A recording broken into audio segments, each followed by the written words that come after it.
Hello, everyone. LJ Young back again for another edition of Debt Ain't My Daddy. How are you guys today? I hope well. I hope well is me. Debt-free living is just so lovely. Anyway, if you're new to my channel, my name is LJ Young, and I am a 100% debt-free motivational speaker and personal finance educator. I help people become financially free by helping them financially see outside what I call the debt matrix. The debt matrix is a place where everybody believes in credit and debt and believes they can't do anything without it. Everybody that believes they live in that box, the debt matrix. I used to live there for the first 40 years of my life. I will be 50 at the end of December. I stepped out of that at age 40, and now I'm on this side. I'm outside the debt matrix. 85% of Americans are in debt. They live here. 15% of us are not, and we live financially free. You know, you don't really hear that. You always hear rich, wealthy, but you never really hear people saying, "Hey, I'm financially free." They equate it to being rich and have a lot of money. No, what that means is that your finances are above zero. They're no longer in the financial red. Outside the debt matrix, the number one rule is this: never, ever, ever, ever, ever, ever, ever finance depreciating objects with interest. You'll never get financially ahead. How come I didn't know that while I was living in the debt matrix? Because I was conditioned to think that way.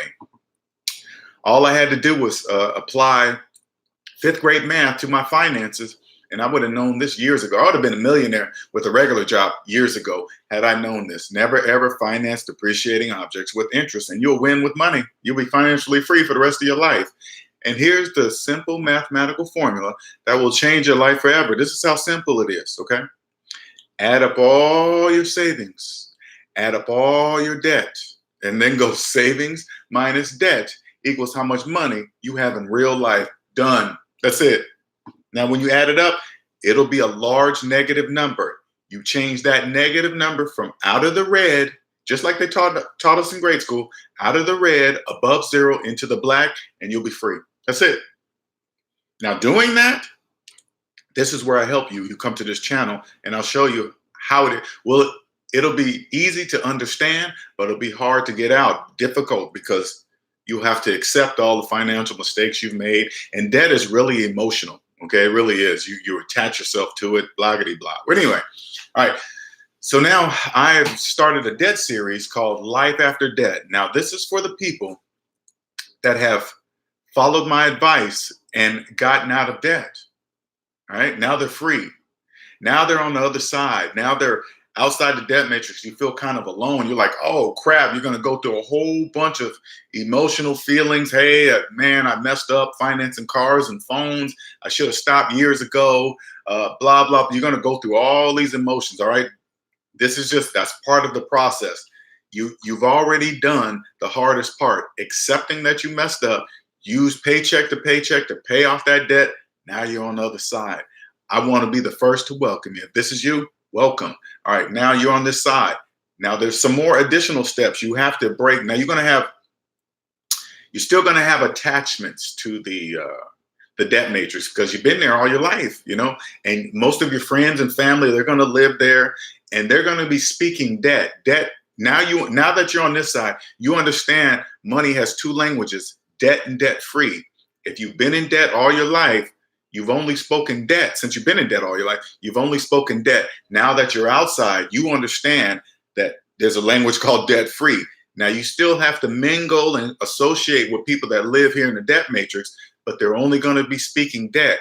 I'm going to teach you how to mix in with them without letting them, because they'll start to make you feel like, hey, why are you talking? Even though you're trying to help them or help them see something, they're gonna take it as you think you're better than them, or how do you know you're not a millionaire? That's just debt. That's debt speak. They don't understand that they're saying that. Or when they come to you and say, hey, you know, say like they go and finance a brand new car. Do you know how they go around and show their friends, hey, look at my new car? You know they don't own that car. You know it belongs to the bank. So you got to just, hey, that's a nice car. Wow. Don't ask about the percentage rate. Don't ask how many months they're doing. Don't just say it's a nice car and be happy for them. Don't say, hey, you don't own that car. Hey, nobody gets a finance car on sale. You can't talk like that, okay? I'm going to teach you how to commingle. And remember, now that you're on the other side, your credit report is now your, let's just say, your ammunition to anything to do with business and finances. Your credit report is now your weapon. And you probably noticed this or not. Now your credit report is blank, all zeros. You don't owe anything and all that stuff. Now, when you decide to maybe get into business or find a tax advisor, or maybe you want to join an MLM, multi-level marketing, right? And the most people can only go buy people's stuff. You always ask to see their credit report. Their credit report must look like your credit report, because I know on the outside, if they look like they have money, their credit report will show if they do or do not. People with money don't have collections, IRS debt, student loans older than their children, with a Mercedes and a nice house. That doesn't make mathematical sense. And if it doesn't make mathematical sense, it doesn't make financial sense either. All right, on to the title. All right, title, Life After Debt. Now, let me bring up my notes so I don't be going off all crazy and stuff. All right, so, excuse me, guys. Let me get this together. 1 second here. All right.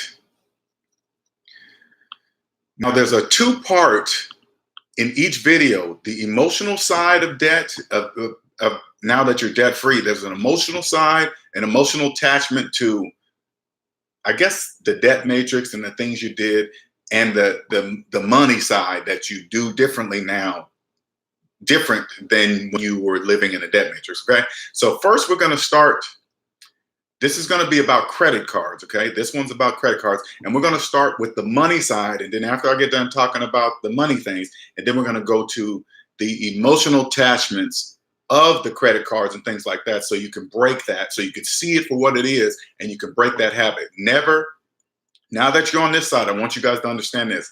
Never, ever mix your emotions with your money. Never mix feelings with money, okay?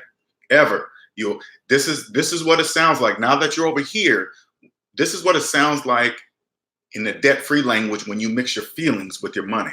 Hey, how do you feel about 5 + 5 = 10?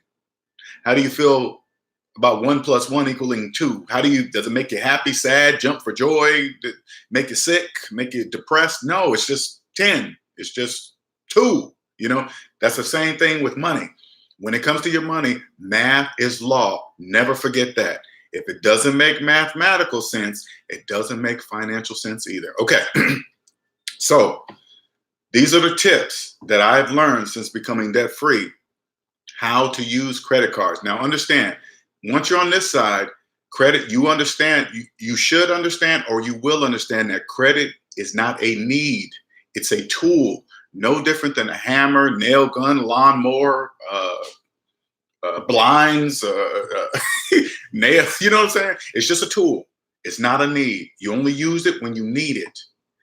And when I say need it, it's two purposes: security and convenience, right?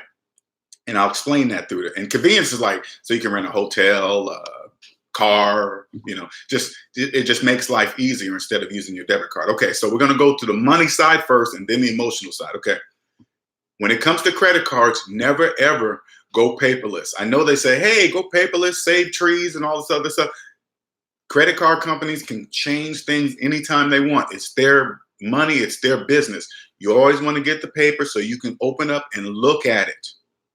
Look at whatever they're trying to charge, maybe some fraudulent. You always want to pay attention to that stuff, okay? And things maybe listed under miscellaneous and it doesn't make sense. You have time to say, hey, I don't care how much it is. If it's $5, you call and find out, why is this $5 listed under the miscellaneous? What does that mean? They better explain it to you. Nobody gets free money. This is business, nothing personal, okay? All right. I said this part in an earlier video. When it's time to pay your credit card bill, I always pay electronic bill pay through my banking. Usually, almost all banks offer this, and it's free. Now, say for example the credit card is due on the 25th of each month. Okay. I always set my bill to be paid. I want it there at the credit card company's office by the 23rd, because before I made the mistake of seeing the due date, putting the due date in my electronic bill pay, and then once it gets there, the credit card company says, hey, something like, hey, it takes us a day to process and all this other stuff. No. And then I was getting charged late fees for that. I did, because I wasn't paying attention to my bill. So now I go 2 days before each and every time.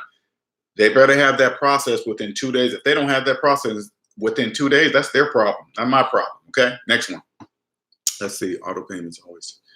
Okay, anything you set up, like say like you want to do a gym membership, you set up your credit card inside of your Amazon. Always use your credit card. Never use your debit card ever. You want everything going to your credit card, because getting things detached or auto stuff coming out of your debit card, that stuff's automatic. So you can, sometimes if you want something to stop, you say, hey, gym membership, I quit. I don't want to be there. Then they always accidentally charge another month or make a mistake. Oh, we didn't put in this. None of that. No, that stops right now. Okay. All right. Now, you don't need, it's a myth that you need. Now, you probably are going to have trouble letting go of multiple credit cards. You probably have multiple, and thinking that you need multiple for good credit. That's a myth. All you need is one. You don't need multiple. Those are multiple due dates you don't need to deal with. You don't want no accidental fraud, somebody getting a hold of the credit card numbers, and you don't want no accidents from yourself spending on something that you don't really need. You close them all. You only need one. You're going to go through some if you start feeling emotional about it, like panic attack, those are feelings. Never mix your feelings with your money. Those are feelings. You only need one. Okay. Now, the interest rate of a credit card, whatever one you choose the best one, and do not choose one with an annual price. You got to pay for now that you're on the debt-free side, we don't pay a yearly fee for having a piece of plastic in our pocket. Okay, you don't do that. And every month it is paid in full. That's why you don't have to worry about the interest rate of the credit card, because you're never going to pay it, because you're going to pay it in full every single month. And this is how your credit, and this is, I'm telling you through experience, my credit score, you can go look at my credit score. I post it every single month on Facebook /DebtAintMyDaddy, right? And it's in the 700s and all this other stuff, right? But I really don't care. I just do it to show you guys. Now, I use my credit card to buy every single thing, everything I buy, everything, store, gas, whatever, right? I use it, but I'm going to pay it in full every month. It's just everything I'm going to buy anyway with money, but I use my credit card. So my credit score just goes up from just everyday use, but I pay it in full every single month. Make sure you keep that in mind. Every single month. You never pay interest, and your credit score will rise. All that other stuff, you need to keep rotating credit and make a payment. That is a myth. They only say that in the debt matrix. People in the debt matrix believe that. You're outside the debt matrix, okay? That is not true. Okay, you do what I'm saying. Your credit score, you won't even really care about your credit score. You'll understand that it's a tool, but it's a tool that you might need sometimes. Okay, all right. Hey, Ulysses, welcome. How you doing? All right. Let's see. On to the next one here. I'm moving this over so I can see my chat window. Sorry, guys. All right, let's go to the next one here. Don't pay for plastic. Only need one. Protection from. Okay, so. Now, the security side of having a credit card is a plus, because here's the security side of it. Now, by using your credit card everywhere you go, now you don't really have to worry about stores getting hacked, people, you don't have to worry about the security of every place you shop on the internet and at stores, because if a store gets computers system gets hacked and their credit card information gets hacked, all you got to do is just close down your credit card. Hey, that wasn't me. Close down your credit card and say, okay, yeah, send me a new one. Because the credit card companies will just go, hey, was this you buying a toaster in Philadelphia? You'd be like, no, that's not me. Uh-oh, my credit card's compromised. Close that one, get a new one. That's it. You don't really have to worry about how long it takes to get to you because you're not depending on the credit card because it's a tool. Now that you're debt free, you have money, you have cash. So you have it doesn't matter how long it takes to get you a new one. It doesn't matter. But if that was your debit card, oh man, that's a whole nother nightmare right there. They get direct access to your bank account, take the money out, then you got to talk to the bank, file a police report. Some are like this and do all this other nonsense. Credit card, you say, nope, it's not me. Okay, we're sending you a new one. Boom, done. Right? The debit card hassle, that's a hassle. I only use my debit card to get money out the ATM. That's it. I don't use that thing nowhere. Okay. All right. Let's see. Protection from hacking, cancel. Okay. So now that you're debt free, maybe you still have these credit cards and they're attached to multiple businesses. So many that you can't even remember who you have them all connected to. All right. Like I said before, you keep one, close the rest. All right. And choose one without an annual fee. We do not pay to have a piece of plastic in our pockets no more. That's left in the debt matrix. Okay. You're outside the debt matrix. Now, this is the key thing that you need to know when you do this, because credit card companies are slick. I ain't even gonna lie, man. Once you're outside the debt matrix, you learn from the credit card companies. Don't despise them. They are masters at this game. All right. So what had happened, and I want you guys to see this. This is so smooth. I got to give it to him. This is smooth. One second. Let me open this up so I can see my chat. All right. As a beginner, should I get a credit card through my bank? And what balance? Yeah, just you can get a. I would if I was you, let's just go ahead and get one through your bank because they know your money. They know if you're gonna be able to repay or not. So they probably give you the best rate and the higher limits. You really don't care, but because you're going to pay it in full every single month. But that's the best way to do it. Do not get one with an annual fee. Again, we do not pay to keep a piece of plastic in our pockets. We don't do that. No, that's the debt matrix talk. Okay. Now, where was I at? Okay. So when you cancel the credit cards, the multiple ones, and you keep one. So you close the rest, but the one you're going to keep, call your bank and say, I want to keep this card, but I want new numbers. All right. So you can detach them from the multiple businesses that you may have them attached to. So this way, when everything starts coming and say, hey, we can't charge your credit card, you can determine if you want to keep doing business with that business, or you can just ignore it. It doesn't matter because you're not doing business with them anymore. They don't need to know. But check this out. I found one time, I do this every year. I always call my credit card company and say, hey, I want a new car with new numbers, right? Cool. It's always worked in the past. And then that way it just cuts down on fraud. Maybe some businesses I connected it to, I don't want to do business with them anymore, whatever, right? But I noticed this time I was getting charged by businesses I know for a fact I didn't update my credit card information to. Okay, I was like, what the hell, right? So, and then I would log into that particular account and see that my new numbers were inside the account that I know I didn't put in there. This is what I figured out. Credit card companies are selling to businesses. They have to, because credit card companies, they ain't doing this for free. All right. That's why I know it's selling. They're selling businesses information. So if I update my credit card information, they automatically get the new updated information. So what I did was I called first. I couldn't figure it out. So I said, hey, I called them. I called my credit card company. They act like they didn't know what I was talking about. But I knew I wasn't crazy. I was like, wait a minute. Then another charge came in. Then it was confirmed. I was like, okay, I know I didn't do that. So I called them up. I said, hey, credit card company, I just got my new credit card. I said, give me another credit card with new numbers. And I said, make a note of this. Do not update my credit card information with any businesses that are attached to this credit card, right? And they were like, oh, sir, we don't know what you're talking about. I said, hey, I know you guys don't know what I'm talking about. Make a note of that on my account. Make a note of that. And I'm writing down this date and time that I called and told you guys this. It doesn't happen anymore, okay? Make sure you do that. Make sure you tell them, do not update my new credit card information with any businesses that are attached to this. I will update the businesses that I want myself. Make sure you write down the date and time you call the credit card company to say that. Make sure this is business. Treat it as business, all right? No annual fees. Exactly, Ulysses. No annual fees, okay? All right, let me see. Business update.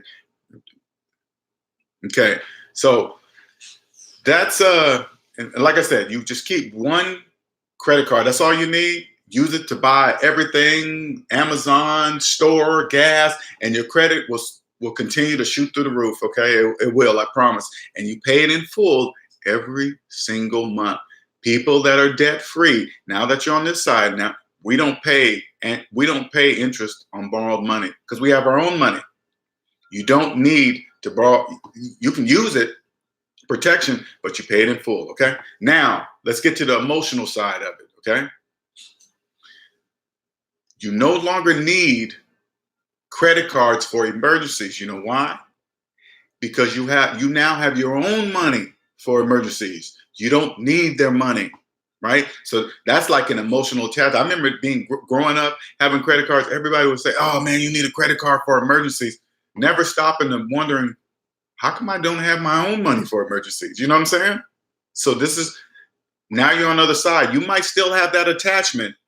Understand that that is a feeling. Never mix your feelings with your money.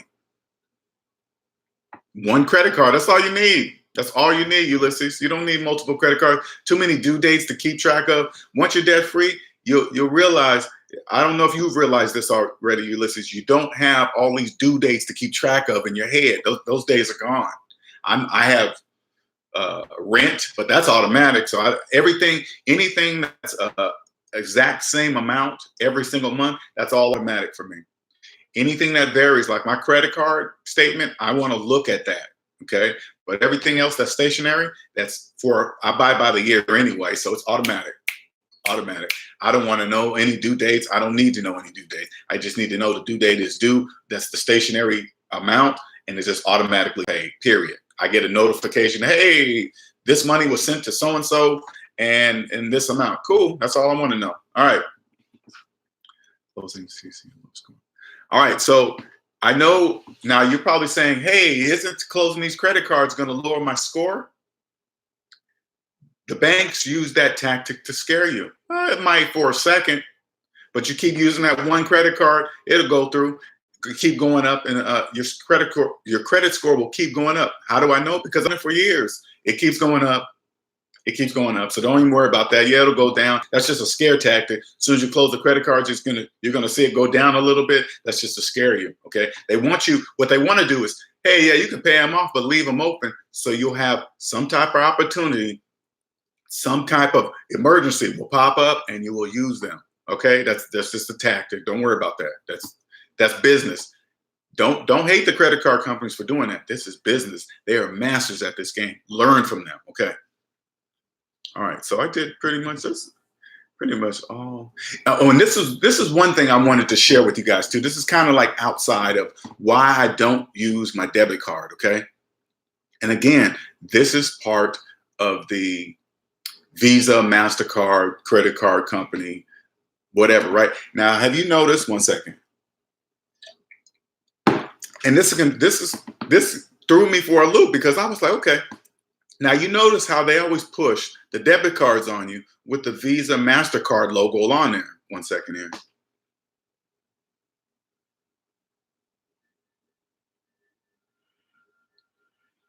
Yeah, it's just, you know what, you listen, it's just a new way to look at it, all right? Again, you're 28, man.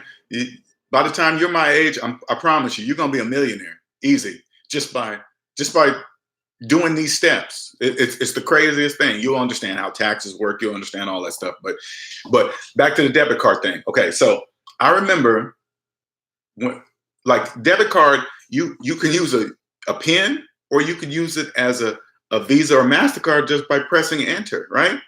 So it came to me. I said, what if I lost my debit card? You mean somebody could just pick it up, go into a store, and it happened to me. Go into a store and press enter. And it goes through.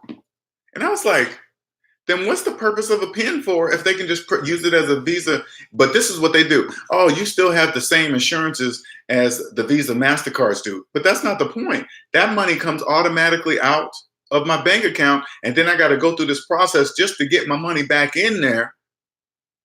before that happened. It's not like a regular credit card, right? So I was like, that is the purpose of a PIN is pointless then, right? Because this is another side story. Because I remember somebody got into my gym locker, took out my debit card and credit card, and they went to Best Buy and spent $1,000 on using my debit card just by pressing enter. And you know what they did? They went to Best Buy, right? Now Best Buy has excellent camera systems in their thing, all on the roof, on the ceiling, right? These guys walked in with cowboy hats. So when you see them when you see it, now the police, I had to file a police report and everything. They got the video, and then all of a sudden they say, "Hey man, you recognize these guys?" And then they show me the video. All you see is their chins, and they were white guys. That's it. They were wearing cowboy hats, blocking the cameras from the top. I was like, okay. So this is what I did. So I said, you know what? I don't want that Visa MasterCard logo. I don't want that open security hole. That is an open security hole. The PIN is pointless if they can just press enter, you know? No, I said, hey, I called my bank. I said, I want the Visa MasterCard logo off of my debit card. You know what they told me? We can't do that. I said, what? What you mean you can't do that? That's my money. Oh, we have a contract with Visa MasterCard. What? I personally don't care who you got a contract with. I don't want that on. You know, they told me no, I couldn't do that. I was like, wow. See, now that when something doesn't make sense, there's usually a reason why you can't take something off of your own card with your own money. And I told them, I said, hey, that's a huge security hole. There is no way you guys or Visa and MasterCard do not see that. That's a hole. They're like, sorry, we can't do that. I said, okay. That's the main reason why I use my credit card everywhere. I don't feel like worrying about skimming machines at the local mart, the gas station. I don't feel like worrying about all that stuff, man. I don't. When I use my credit card, if I skimmed and something happens, I just call them, hey, that wasn't me. They shut it down, refund my money. This is all in one 5-10 minute span. Refund my money, send me a new one. Done. That's it. Debit card? Oh no, it's a much bigger hassle than that. And money straight out of your account? I ain't doing none of that. I do different type of measures. But my debit card, I don't use it anywhere. I don't use it anywhere. I take off anything like if something's going to be overdrawn, I make sure there is no connection between any other account to pull more money out to fill this overdraft protection. I go to my bank. I went to my bank. I said, you take off all that. If I scan my card and I don't have enough money, I just want it to be denied, period. I don't need nothing else. Oh, sir, they always try to use feelings. Remember this. Oh, sir, you might need an emergency. Your baby might need diapers. I don't got no babies. Why are you saying that? I don't got no kids. What? Oh, it's a scare tactic. Gotcha. Because 9 times out of 10, people use that for that reason, and then they scare you. Okay, I'll keep it. No, I said, no, take it all off. Anything that happens, and I'm never overdrawn on my account. But anyway, I said, take off all that. If I scan my card or run my card and I have no money in there, you deny it, period. Okay, that's why I don't use it. I couldn't take off the Visa MasterCard logo. I just keep it in my pocket. Only use it to get cash out, period. And I only go to machines that are no ATM fees. I'm not paying to get my money out of the machine. I'm not doing that. I don't care if it's $3, $2.50, $2. No, I'll buy a candy bar before I give it to the bank. I'm not doing that. When you're on the debt-free side, every dollar counts. Every dollar counts. Hey, people in the debt matrix, they can spend, oh, it's only $3. You times that by 50 million people. You do the math. That's money, free money. I need to work for the central bank, okay? Because none of this is hidden. Anyway, scare tactics. It's because people involve their feelings. They always involve their feelings in the debt matrix. All right. Even when I make these videos, I'm already done with the life after debt. Okay, I want you guys, but I'm gonna just tell you some personal things. Even when I talk about when I make these videos, people get personally involved. Who are you, Linnell? Why are you saying that? That's not true. Some of us need to, especially with FHA mortgages, right? This is the only way to get a house, and this is our chance to be homeowners or whatever. Those are feelings. When I say that, they in one ear and right out the other. You know why? Because they don't speak debt free. When I speak, they have no idea what I'm saying. What do you mean? It's not a good idea to only put 3% down on a house. That's bad. But people do it every day. Oh, when people go get a car, oh man, my credit's so good, I didn't have to put no money down. That's not a good thing. People like that only speak like that in a debt matrix. No money down. First of all, financing our car, period. People say this out loud in public. They have no idea. It's only 15% of us that are debt free. They don't know who's who standing around. Okay. They say, oh man, yeah, I got this deal on a car. I only got 3.5 interest rate. Some people don't even know the interest rate. What's the interest rate on a car? I don't know. Whatever, right? And they don't know that's a bad idea. And here's one more example. That's something that just happened to me recently, right? I have a niece that just turned 18. Okay. She lives in another state. Now I got a call out the blue as a reference to be a reference for a car she's trying to get, right? She didn't even ask me. Just called some guy called me up, some company by the name of the company. I said, what's the name of your company? He tells me, I don't want to put him out there. What's the name? So I look him up online. It's one of those high 29.99% interest rate. They call me back, hey, Mr. Young, you got put on as a reference. I said, don't put me on as a reference. Don't do that. No, don't do that. No. Mother calls me, hey, Lynell, why'd you do that? Because I don't want her doing that. And if she's gonna do it anyway, I'm gonna make sure she knows I'm not a part of that nonsense. She's already messing up and don't even know it. So now I'm gonna be the bad guy. Oh man, Uncle Linnell just didn't do this and that. Yeah, it's because you don't know. That's debt matrix talk. They don't understand, and it has nothing to do with age. My mother didn't even know. Oh, she's on a first-time car buying program. Those are fluffy bow names that they put on high interest rate loans. That means nothing. Okay, that means absolutely nothing. All right. Anyway, that's my rant for the day. I hope you guys enjoy this Life After Debt series. Now, if you like my videos, please like, subscribe, share. Share with people that might not necessarily agree with me. Share with people that do agree with me. It doesn't matter. It's all math. It's just mathematics, nothing. And hit the reminder button so you can always get reminded of when I upload videos. And go through all my other videos. And even if Ill Willis, how you doing, man? You in your cubicle? I missed your last couple videos. Hey, man, whenever you're ready, I'll make the plan for you. You can get on this side. I can pull you out the debt matrix. Right now, you're in between, man. You're in the middle. You're like right here. All right. You hear me, but you're still stuck over there. Come on, man. Come on. I can make a plan for you. I promise you. I can promise you that. I know it's difficult. I can bring you out, man. It's going to change your life forever. I do. I got you, man. Trust me. But if you guys, like the other day, people send me videos all the time on other people talking about financial things. If you come across videos that you see on the internet, Instagram, and you want me to decipher of what they're really saying, send them to me, right? And I'll make a video on it so you guys can see and hear what they're really saying, right? And like the other day, I made one about a video I saw on the Breakfast Club. Now, I want to remind you guys, anybody that watched that, I'm not talking negative about the guys on the panel. It doesn't matter who they are. I'm not saying they're not good at what they do. I'm not saying that. The only thing I want you to look at is mathematics, math. Anybody, and even if I was up there and I was a person on that panel, and anybody give me financial advice, all I ask is to see their personal credit report. Their personal credit report will tell me if they really know what they're talking about, okay?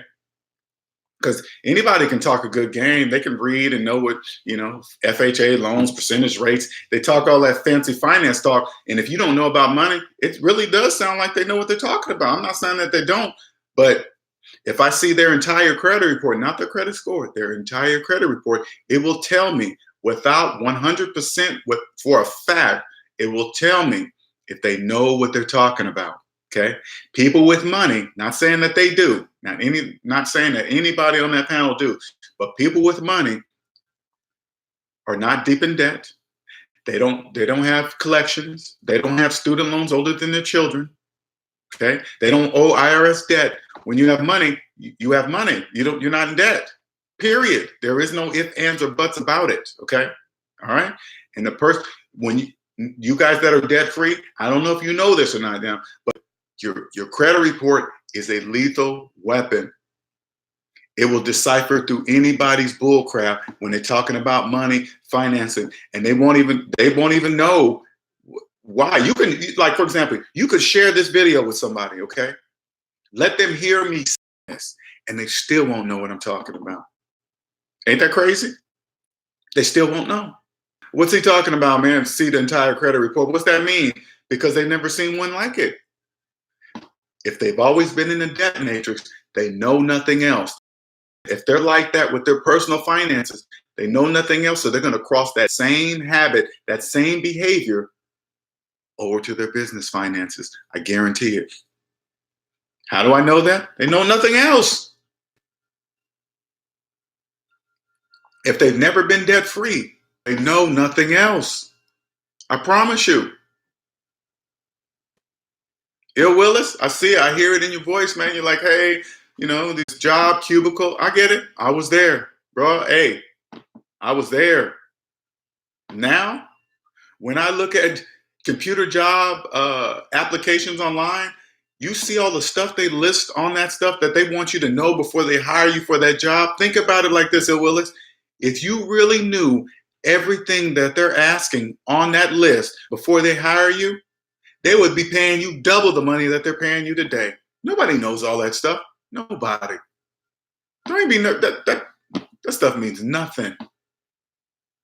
If you're going past 40 hours a week, you better stop that. Time's a wasting. Time's a ticking. This is how I live. Let me tell you how I live now, okay?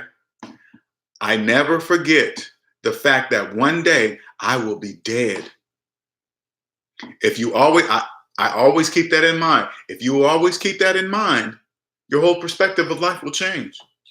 One day I'm gonna be dead. I don't waste time. I don't waste time talking to people that just don't want to know, and I don't let people waste my time. One day I'm gonna be dead. What do you mean? What do you mean my view? Do I love it here or what? Because I love it here, man. It's like right now, it's like high 80s right now. Every day from Seattle. I do Seattle. I look up Seattle's weather. It's in the 60s, 50s. Been there all my life. Cloudy weather. That stuff was affecting me. The sun re-energizes me. Every morning I wake up, pull my curtains open, look at the sun, think about the video I'm gonna make for you guys, and that's it. Man, that's like every day. I get to run outside, no shirt on. I love it. Oh, I love it here. Not like it, Ulysses. Love it. I'm only going back to Seattle to visit. I'm never going back there to move, ever. This is lovely here. I had to get used to the East Coast time zone because sometimes I would call my friends and I keep forgetting that I'm 3 hours ahead now. They'd be like, hey, man, why are you calling me so early? I'm like, oh, crap, my bad. No, I love it here, man. I love it here. And what I'm trying to build right now is I'll be able to work from anywhere in the world, anywhere I choose to work, and help people around the world. It doesn't matter. Money's money. Like, for example, let me give you an example for those of you who are new to my channel, okay? Have you ever heard the statement, money is not real? Money is just a piece of paper. Money is, the paper itself is only worth some pennies, no matter what's printed on it. You probably heard that throughout your life, all right? But nobody really explained to you what that really means, okay? Money is not real for those who are in debt. It doesn't exist. So if your finances are in the red, money doesn't exist for you. Not the money in your pocket, not the money that all those change bottles that you might have filled up, might have $300-400 in there. That's not even there. Savings minus debt equals how much money you have in real life. So you can add up all those change bottles. It might come up to $500, right? But if you have $50,000 in student loan debt, you're in a negative. You're negative $45,500. That's your net worth. But if you want to believe that there's money in those bottles, if you want to believe that there's money in your pocket, then believe it.